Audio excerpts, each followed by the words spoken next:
Welcome to Coffee Conversations with Les and Paul, Revelation Edition. A podcast sponsored by Piedmont Road Church of Christ and Ministry League. We're here to discuss the book of Revelation, just as if we were asking Jesus himself. I am Paul Sperlin. And I am Les Sandifer. We hope you will enjoy our relaxed, Bible-based discussions. Thanks for joining us as we think about and talk about all those things we'd ask Jesus over a cup of coffee.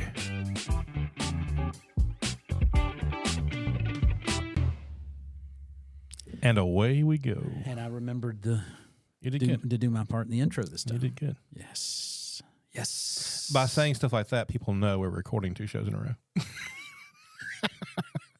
Oh, that's true. But it's fine. It's fine. This is a recording day, and then we got some cool things happening. Forget what you heard. It's all good. The church in Philadelphia. Oh, we're going to jump right in. Okay. Do you want to? That's good. Well, We can talk about our sponsorships. Yeah, we do want to thank Piedmont Road, Church of Christ, our good brethren here, located here at 1630 Piedmont Road in Marietta, Georgia. If you're local, we're right next to Sprayberry High School. And when does this go out? No, it won't go out in time. Never mind. I was going to promote the event this weekend, but it'll be past when they hear this. Yeah. But anyway. Yeah. No sense promoting. No. But we do want you to come see us, visit us if you want. We're actually going over a lot of the same material on Wednesday nights. So come show up. Love to have you here as we continue to study the book of Revelation on that. But anything we do, actually, anything. Yeah. Sundays, Wednesdays, anytime in between, a lot going on here. And also Ministry League at ministryleague.com, where you get all the resources you want, absolutely free, songbook and podcast. More podcasts beyond ours, although we know that's the one you're going there to listen to. That's the one. But enjoy the Revelation show, but also the other one. We always call it the other one, but Coffee Conversations with Les and Paul, 30 Minutes for God. The original. The original. We're up to about 31 episodes now. Oh, wow. Yeah. Yeah, that's, man. And this is... What, 8, 7, Yeah. 8, 9? This is the 9th episode. Yeah, Never that's know. right. Never know. Yeah, there'll be thanks. quite a few of these to follow Mm-hmm. to get through the book of Revelation. Yep. Little chunks, Yeah, little pieces, sure. 30, 40 minutes at a time. And I'm back and forth on how the timing of this goes, because as we do these, I keep thinking, oh, I wish we could do this class again. And then when class is over, I'm like, oh, man, I wish we would have, Isn't that the way it is with everything, right? I mean, you look at Woulda, it. coulda, shoulda. Who was I talking? I was just talking to somebody about when you're writing a sermon or you're writing a Oh, paper yeah. and you're constantly Mm-hmm. redoing and editing it because you There's more. realize you could tweak that or change that Exactly. or do that. I've mentioned this before. It's not really intended to pat on the back, but having gone through the book of Revelation more than a few times from a teaching perspective, it is amazing how you kind of walk through this and go, I do that different, or I take this different approach. We've got a gentleman that worships here with us. He sat in the class in the past when I've taught the book of Revelation. He came up to me shortly after we started this class and just remarked that he enjoyed this format we were doing better. Oh, good. And he was getting, and somebody else said they feel like they're getting more out of it this time. Oh, that's good. Yeah, I don't know what drives that, but it is a subject matter that people tend to shy away from. So they won't go dig into it on their own, but maybe the class helps. Well, I think, too, the class, we're trying to show them kind of what we do with the podcast as well. Yeah, The that's back true. and forth of us, the two of us. But also with them, it's another level. It's like peeling the onion back. There's more levels and peels to it that we draw back. And for them to be able to take part in it, it's really cool, too, because we want to make sure everybody understands better than we did before. Right. You taught this a bunch. I taught this some. And so I think the more we do it, the more you learn. And it's like a movie. You watch a movie, and you're like, oh, I didn't notice that. I didn't notice that. And Well, that's the Bible, though. Every time you go through it, you find it's something true. new. It's great. And the fun thing about doing it as we're doing it with the podcast primarily and also the class is that no matter how many times you've been through it, you pick up things, and especially in this two-person format, Because when you're the only one talking about it, and then you get a few questions, that's one thing. But when there's two people talking about it, they bring two different perspectives to it. Yeah. Especially when you're really talking about people that have gotten in there and chewed on it, and come back out with it. One of the great things you and I have talked about this. One of the great things about doing a class where you've got people sitting in the audience that have also spent a great deal of time studying the subject matter is you also get another and another perspective. Right.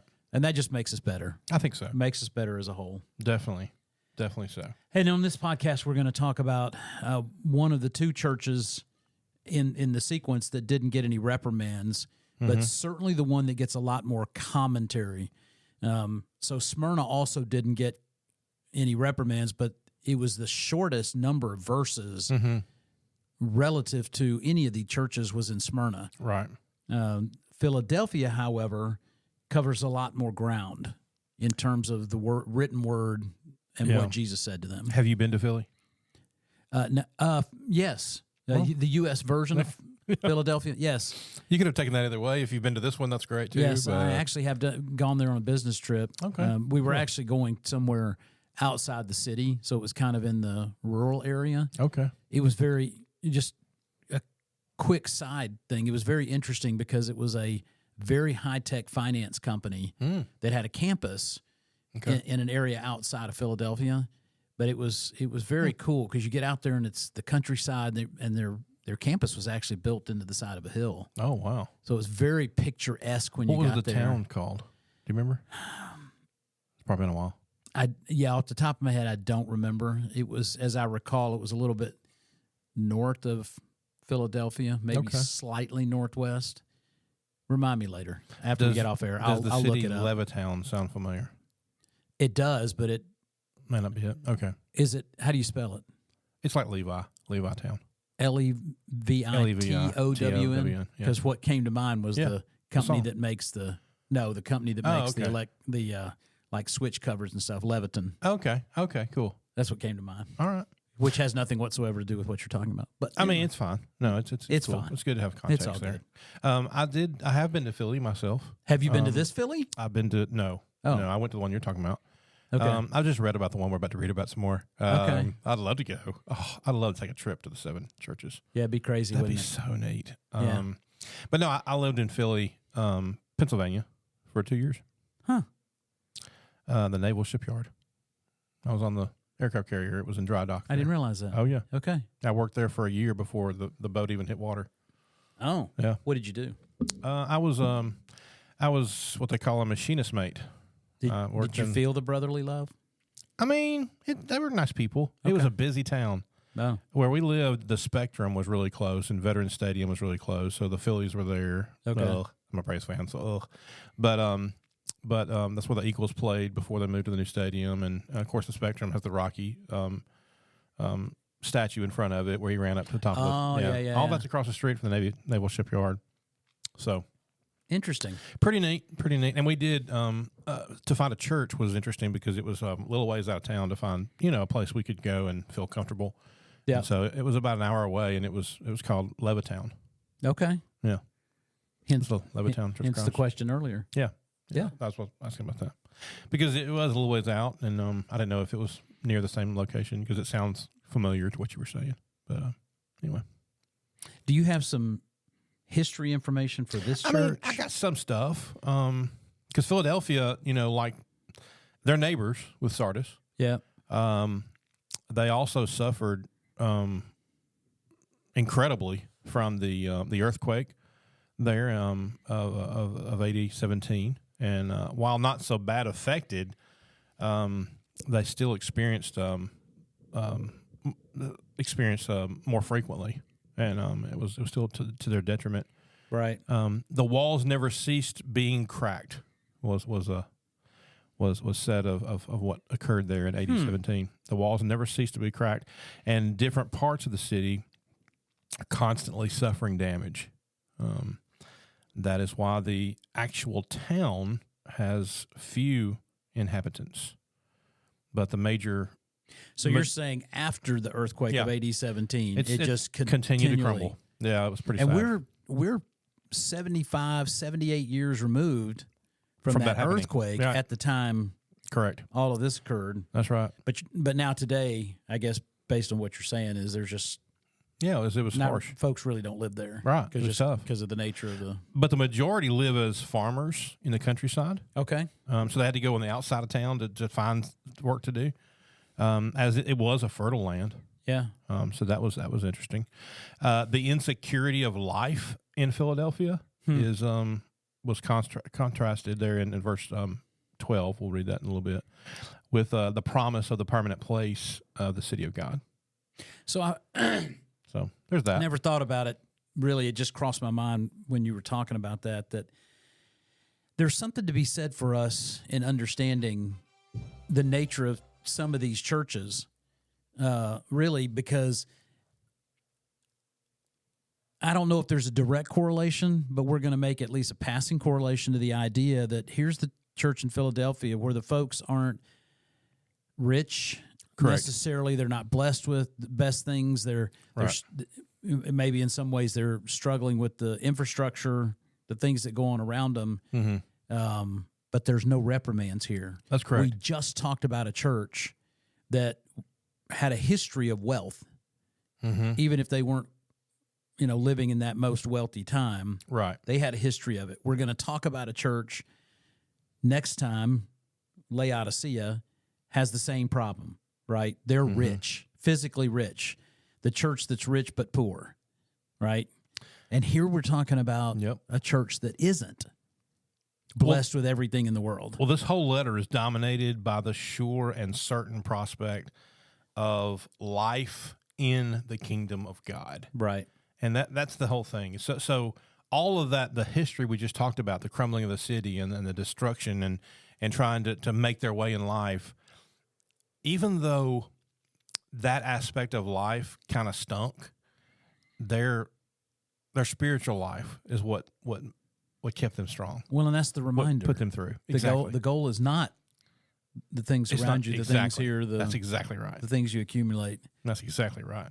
I'm constantly reminded in and of myself that because you see it around you every day if you're paying attention, that we get lost in the weeds of our own challenges. And then when you step back and look at what other people are dealing with, what else is going on in life, what else is around you, yours don't seem that bad. I mean, people struggle with things. They do. Whether it's your family or your church family or other things. And then it should just remind us of what you just said. The kingdom of heaven is really what our ultimate goal is. That's it. But that's a constant thing we need to be It is. thinking about and reminding ourselves. And I think they're the example to all the rest of them, is that even though the rest of your life may not be so hot, if we keep things focused, if Jesus is our focus, everything else is going to work itself out. Yep. I mean, eventually. And we can be the church at Philadelphia We can be that church. Absolutely. that is praised for all these other things, recognized for all these other things, and not reprimanded. Especially when you look at all this stuff going on in the world today. Yeah. Oh. That's the crumbling of our wall. Yeah. That's the stuff. Yeah. But what's going on in our hearts, in our congregations, with our people, with our church family, that's where things are good. So we're right here. Oh, go ahead. Now, I was just going to say, I don't know when this will get posted exactly in time, but it's going to be in the context of the presidential election here in the United States. That is correct. And it really is if you go to any social media, television, whatever it is, you are bombarded with it constantly. I mean, in the digital world we're in today, I get text messages all the time, and it doesn't. There's a jillion phone numbers, so it doesn't really matter what you do with that, right? Because I report junk and delete every single one of them, and I don't care what it says or who it's from or what it's about. Right. I just delete it and move on because it annoys me that they're bombarding me with it. Right. If you watch TV, every commercial, at the end of the day, that is not the most important thing in our life. That's correct. But we will treat it as if it is. We will argue about it, even among brethren. We will fight about it. Yeah. We will talk about things. I've done it. Guilty. Well, ironic about all of it is this show, actually, this specific show, Yeah, will come out on voting day. Oh, Literally, it will. And I know this is about Philadelphia, and I know we're going to jump into that, but something occurred to me the other day, and it gave me a sense of pride. Yeah. That we shouldn't have pride, but it is what it is. On Monday, Stephanie still, my wife, she was still sick. I mean, she's doing better. She's recovering from surgery. It's all good. But I had time to run by the local library, and I voted early. Yeah. Because I wasn't sure what the next 2 weeks would look like. Sure. Things happen. Yeah. So I went in. There was a line, early voting, a line in Ball Ground, Georgia. Yeah, just where I live. Anyway. Wow. Yeah, there was a line. And so it wasn't long, but it was outside. And some places it's around the building. It's crazy. But I went in, and the guy at the door was wearing this Old Navy hat. You know the type, the old guy. Wait a minute. You could tell that An old hat representing the Navy, United States Naval Service? Okay. Exactly. All right. No, that's a good point. Not Yeah. an Old Navy store. It wasn't just a, yeah. Oh, that's fine. I just want to make sure. You're absolutely right. Okay, good. When I say Old Navy, I'm talking about myself and what I've done. Yes. But anyway, he served in the mid to early 60s. Oh, wow. Yeah, and I asked him. I said, I'm assuming that you served, because usually they're not wearing that hat unless they did. He says, I did. And he said, what about you? I said, oh yeah. I wasn't wearing my hat, but he asked me. I said, yeah, I served, and he said, well, thank you for your service. I said, well, thank you for yours. And it was neat because they gave me the sticker, I voted. The happy Georgian, you voted early, whatever. And it doesn't matter who I voted for, but there was a sense of pride in being a part of the process. Right. Especially this conversation I had with this gentleman who I've never met before. I don't know. And I don't know if I'll ever see him again. His name's Larry, but it was just a really neat conversation, and just people that appreciate something strong they get to be a part of. Right. The part of the process. Yeah.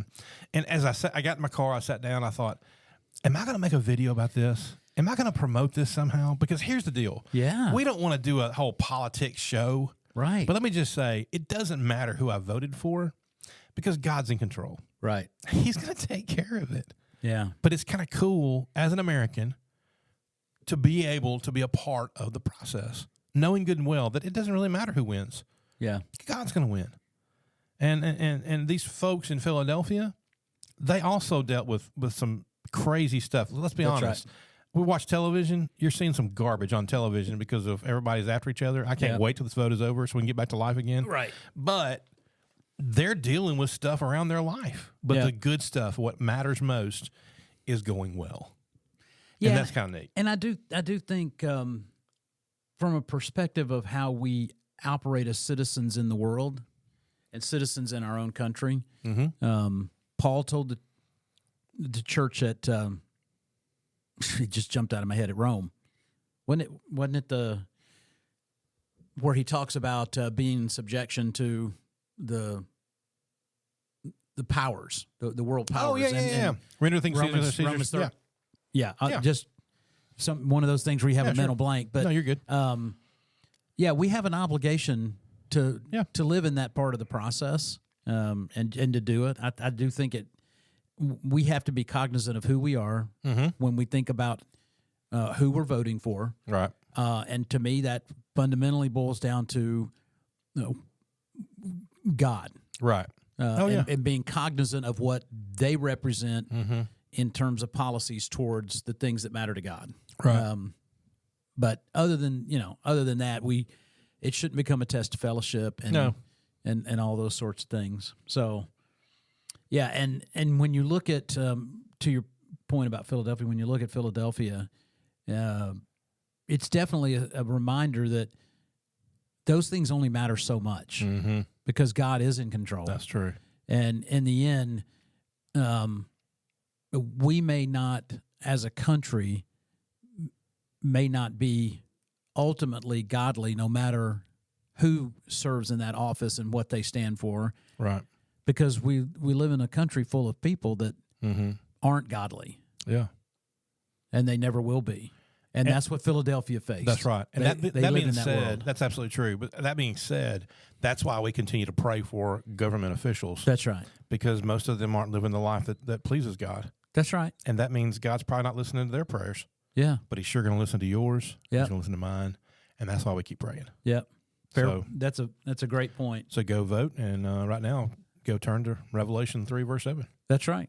And to the angel of the church in Philadelphia write, the words of the Holy One, the true one, who has the key of David, who opens and no one will shut, who shuts and no one opens. Yeah, that's a weird line. Those words, how they set side by side, Yes. that's a weird line. So I'm going to go The Isaiah 22 thing. No, you talk about Isaiah 22 because I was really going to go look at Revelation.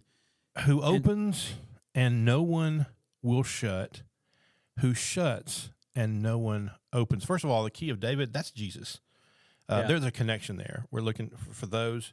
And there was a reference to that I wanted to mention. I don't have it here. Is that the Isaiah one? It is. Isaiah 22:22. It is. I have that written down. Do you have it's that? the one about Eliakim. I hadn't looked it up. Do you want me to look it up? I mean, we just can. referenced it. Basically, we're talking about the importance of the entrance and the outgoing, and knowing what is true, solid, foundational, and that is God. And talking about the key of David. David is in the lineage, part of the lineage of Jesus, and that connects it. I think that's a neat correlation there. Yeah. So the verse reference in Isaiah chapter 22. 22 through in a chapter there. Yeah, 22, and I'm going to read 22 and 23 specifically. Then I will set the key of the house of David on his shoulder. When he opens, no one will shut. When he shuts, no one will open. I will drive him like a peg in a firm place, and he will become a throne of glory to his Father's house. Mm-hmm. And we've said this before. Jesus in these letters to the churches uses enormous references to Old Testament Scripture over and over and over again. Phrases, full verses, just different things. And this is one of those. Right. That key of David opens and no one shuts, shuts and no one opens. Right. Directly from Isaiah. Yeah, and when you jump into verse 8, he continues that thought where he says, of course, I know your works, that Jesus knows everybody's works. Behold, let's see, I'm right. Okay. Behold, I have set before you an open door, which, he says it again, which no one is able to shut. That's right. Meaning there is no power above God, and there is no abilities beyond that of Jesus or what needs to be done in that case. Yeah, and we talk about that concept of open door just from a Bible perspective. It represents opportunity. Just reading a cross-reference to that in Acts chapter 14, verse 27, when they had arrived and gathered the church together, they began to report all things that God had done with them and how he had opened a door of faith to the Gentiles. So we see that in numerous places in the New Testament, but here to the church at Philadelphia, behold, I have set before you an open door, an opportunity which no one is able to shut. And then he pays them the perfect compliment at the close of that verse where he says, I know that you have but little power, yet you have kept my word and have not denied my name. Right. So I think what he's saying there is, you're just human. Yep. And I appreciate that. I mean, God made that. He put you where you are, but he said, even knowing that you're not an ultimate power with what you have, you've done right. Yep. And you've done good.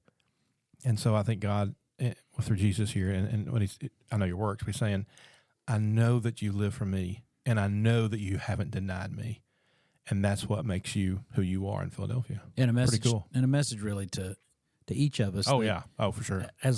As little as we think we are in a given situation or time or place, if we keep his word and don't deny him, right, you're going to be powerful. Oh, yeah. Even though you don't Super strong. necessarily feel that way. Absolutely. Behold, I will make those of the synagogue of Satan who say they are Jews and are not, but lie. Behold, I will make them come and bow down before your feet, and they will learn that I have loved you. Power and association, right? We're with Jesus, and we will be powerful in the face of, he makes the reference here to the Jews that are not, because they've denied him. They're lying in saying that Jesus is not who he is. And he calls them a synagogue of Satan, not the first time he's done that. That's very important stuff. And because you've fallen short, you're going to take the knee. Yep. Yeah, Paul told the church at Rome and the church at Philadelphia, two different situations, but basically the same thing. Everybody's going to bow before Jesus. Mm-hmm. That's coming. That's right. You can say in this lifetime or in this world or in whatever age you live in that Jesus is not who he is, but Right. there will be no atheists in eternity No. because they will know Jesus at some point. Well, eternal life anyway. Because you have kept my word about patient endurance, I will keep you from the hour of trial that is coming on the whole world to try those who dwell on the earth. Just a footnote to the concept of those who dwell on the earth or earth dwellers. Those are unbelievers. When you're looking at the book of Revelation, throughout the book of Revelation, that reference has that meaning. Right. So I will keep you from the hour of trial. Now, this doesn't mean, as we've talked about, this doesn't mean you're not going to face struggles in life, Okay. Yeah. right? Right. That word "from" has the concept of being brought safely through, which is really the concept of living in heaven. Yeah. Eternal judgment is what we're talking about. That's right. So the hour of trial that comes on the whole world, I mean, ultimately the eternal punishment that will come to people that don't know Jesus will be brought safely through that. Mm-hmm. So it's a fantastic phrasing throughout this letter to that church. Jesus says in verse 11, I am coming soon. Okay. I got to stop you there. Stop me. I don't know if you and I have had this conversation yet. I've had this conversation with many people. There is a song in our song book. Oh, Jesus is coming Jesus soon. is coming soon. Yes. That people say, oh, you cannot do that because we don't know when he's coming. Yeah. And I'm like, well, dude, do you know how long eternity is? I think by comparison, he is coming soon. So it's, yeah. And in Revelation, in the letter to the Philadelphia, he literally says he's coming soon. I'm coming soon. So you can't, that's well, not it good. jumps us into a kind of a rabbit. Yeah, I don't mean to tailspin the show, but a rabbit trail. But I mean, in the end, songs are written by human beings. true. There's a verse in the middle of that song that speaks to a concept that's completely inappropriate. But Yeah, that's true. But you're exactly right. And Title-wise. ultimately, it's our job when we say things, look at things, sing things, Correct. to be conscientious of what we're teaching one another in psalms and hymns and spiritual songs. But it's a great point because if we should live our lives as if that is the aspect that exists. That's true. That he is coming soon, and he says it right here. If you're I am dealing, coming soon. if you're dealing with a thing, and we all kind of are, and something continues to hit at you and tick away and hurt at you and cause you to stumble, I think this is a good verse to go back to. Yeah, I think it's motivational because it says we need to fix it if it's not fixed. yeah, We need to, if we're not walking the light, we need to find it quickly because the Lord is also going to be quick. yeah. I mean, it goes back to the thief in really the good night thing point. from the previous church and even what's happening here. So, Well, and fix your stuff. In this case, nothing necessarily to fix, but hold fast what you have. right. So, kind of the extension of that. If you've got it in order, hold on to it. Yeah. And so that nobody takes your crown. that's exactly right. You know, not to finish the verse, but to finish the verse. Keep it all together, yeah. right? Yeah. The one who conquers, I will make him a pillar in the temple of my God. Strength. Strength. Yep. Just a pretty straightforward concept. Nothing hard to figure out about that, right? Be nice to be considered the pillar No kidding. in the temple of our God. right. Never shall he go out of it, and I will write on him the name of my God and the name of the city of my God, the new Jerusalem, which comes down from my God out of heaven, and my own new name. A lot of speculation about what some of that in there means, but the ultimate thing to understand is that we will migrate from a corruptible to an incorruptible, from this side, Physical to spiritual. and we will have ultimately a new name Right. when we move to that incorruptible. The dirt you kick on this earth is not what you're going to kick in heaven. Right. It's not. Yeah. John 14, 1-4. I won't quote it for you, but you know it. Jesus left the presence of his disciples and apostles to go and prepare a place that they couldn't go to. Mm-hmm. So he left to prepare a new Jerusalem. And where I'm going, Heaven. You know, you can't go. that's right. At least not now. Yeah, and Yeah. Thomas did what Thomas does. Thomas did Come it. on, Jesus, where are you going? Yeah. I'm like, dude, you've already put your fingers in my hands and feet. That's Get right. jump back. You've already said you don't believe once. I know. Yeah, I'm not going to believe it unless I touch it. He got his name, the Doubting Thomas, on purpose. Yeah. But anyway, we just want to maintain that you understand that's where we're at on what's happening here. Yeah, and just a beautiful letter to the church in Philadelphia. Mm-hmm. Oh man, and so many things in there that you want to walk away from feeling like this is how Jesus views me. Right? yeah, This is the picture he has of me as an individual and us as a church group. Mm-hmm. It probably wouldn't get any better. Well, it doesn't. No, It doesn't get any better than this. And man, in the end, this will preach. yeah, it does. It grief. preaches. I mean, really, we talk about it, but sometimes you just want to let the word Do its thing. Yeah, do its thing. And Jesus said it. He who has an ear, let him hear what the Spirit says to the churches. Mm-hmm. And the other churches heard what he said to Philadelphia. Exactly. Want him to Love say it. it to us? I know it. Mm. Love it. Good stuff. It is. So for Les Sandifer, I'm Paul Sperlin. This has been Revelation Edition, Coffee Conversations. Thank you for being with us as we talk about Philadelphia. We'll see you next time over Laodicea, and we look forward to that with you over that next cup of coffee.